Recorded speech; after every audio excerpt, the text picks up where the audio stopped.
Assalamualaikum warahmatullahi wabarakatuh. Sebelum nonton video ini, ayo dong yang belum subscribe channel ini di subscribe dulu. Biar saya makin semangat nih bikin videonya. Terima kasih. Yaudah langsung ke reviewnya. Seperti biasa, kita mulai dari desain. Redmi Note 9 yang saya review kali ini punya warna midnight gray yang kalau dilihat seperti warna biru dongker. Bagian belakang Redmi Note 9 ini sedikit melengkung di kedua sisi yang bikin enak untuk dipegang daripada seri sebelumnya. Materialnya ini terbuat dari plastik atau polikarbonat. Yang sayang banget nih, malah downgrade dari seri sebelumnya yaitu Redmi Note 8. Lalu terdapat 4 buah kamera yang sedikit menonjol dengan border hitam di bagian fingerprintnya. Dan di bagian kanan kameranya terdapat single LED flash. Selanjutnya yaitu di bagian layarnya, Redmi Note 9 ini mempunyai ukuran layar 6,53 inch dengan panel IPS. Sudah diproteksi dengan Corning Gorilla Glass 5 dan resolusi Full HD Plus dengan rasio 19,5:9. Untuk kualitasnya masih oke ya, yang khas Redmi banget. Bagus ya enggak dan jelek banget juga enggak. Layarnya ini oke-oke aja kok untuk digunakan di indoor dan outdoor. Cuman yang gua nggak suka itu di bagian auto brightness-nya yang suka nggak pas. Sama kalau di indoor tuh layarnya malah putihan gitu ya, yang malah bikin gak nyaman untuk di mata. Layar Redmi Note 9 ini sama-sama memiliki tombol seperti Redmi Note 9 Pro. Cuman untuk Redmi Note 9 tombelnya berada di bagian kiri, enggak di tengah. Tombel ini untuk naruh bagian kamera depannya. Soal ini selera sih, saya pribadi suka yang di pinggir seperti ini. Karena saat screenshot layar nanti ada ciri khasnya itu. Lalu terdapat earpiece. Sayangnya di Redmi Note 9 ini nggak ada LED notifikasi berwarna putih seperti di Redmi Note 9 Pro. Untuk bezelnya ini masih menggunakan material plastik, tapi ini sepertinya kokoh kok. Dan di bagian kanannya terdapat tombol volume dan tombol power. Lalu di bagian atasnya terdapat infrared untuk dijadikan remote. Sementara di bagian kiri terdapat slot untuk SIM card yang terdiri dari triple slot untuk 2 SIM dan microSD. Jadi bisa menggunakan 2 SIM dan SD card sekaligus. Bagian bawahnya terdapat headphone jack 3,5 mm, mikrofon, port USB Type-C untuk mengecas, dan speaker. Untuk speakernya ini suaranya enak-enak aja kok untuk smartphone di harga 2 jutaan ini. Berbeda dengan versi sebelumnya yaitu Redmi Note 8 yang menggunakan prosesor Snapdragon, di Redmi Note 9 ini menggunakan MediaTek sebagai otaknya, yaitu MediaTek G85 dengan GPU Mali G52 yang punya saya ini yang RAM 4GB dan internal 64GB.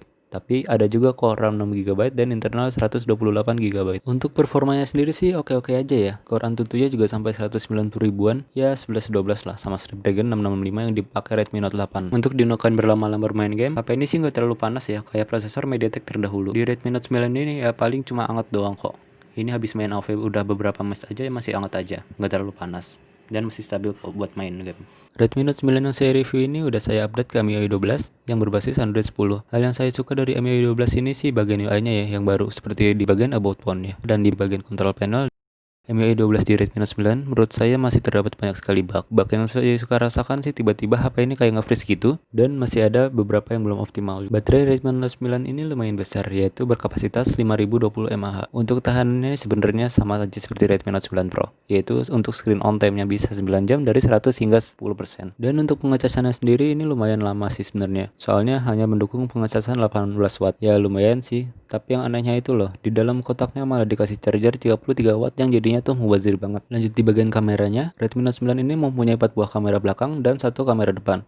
Kamera belakang itu terdapat kamera utama 48 megapiksel dengan aperture f1.8, kamera ultrawide 8 megapiksel dengan aperture f2.2, kamera makro 2 megapiksel dengan aperture f2.4, dan kamera depth dengan aperture f2.4. Dan untuk kamera depannya beresolusi 13 megapiksel dengan aperture f2.3. Jujur nih, pertama kali yang saya khawatirkan itu justru bukan performanya, tapi kameranya. Bukan soal sensor apa kamera yang digunakan, tapi lebih ke siapa yang memproses gambar hasil tangkapannya. Dan akhirnya kekhawatiran saya itu terbukti. Menurut saya kualitas kamera HP ini tuh kurang, terus hasilnya juga kadang gak konsisten. Lalu saya menemukan hal aneh pada salah satu fitur kameranya, yaitu AI pada kamera ini. Ya terkadang AI-nya ini langsung ke detect objek, dan kadang malah enggak sama sekali. Kadang tuh perlu dimati nyalakan dulu ya AI kameranya, baru dah tuh AI-nya bener lagi. Semoga ini sih cuman bug ya, yang kedepannya semoga bisa bener. Rekaman kamera belakang ini cuma mendukung resolusi Full HD 30 fps, yang sayangnya malah downgrade banget dari Redmi Note 8. Redmi Note 8 dulu setahu saya bisa resolusi 4K 30 fps, dan untuk kamera depannya bisa merekam dengan resolusi Full HD 30 fps juga. Untuk hasil kameranya seperti ini.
tersebut rekaman dari Redmi Note 9 di resolusi Full HD 30 fps. Ini seperti ini ya, ya lumayan stabil juga dan menurut saya sih oke-oke aja ya untuk harga segini. Menurut saya stabil juga kalau saya jalan pelan seperti ini.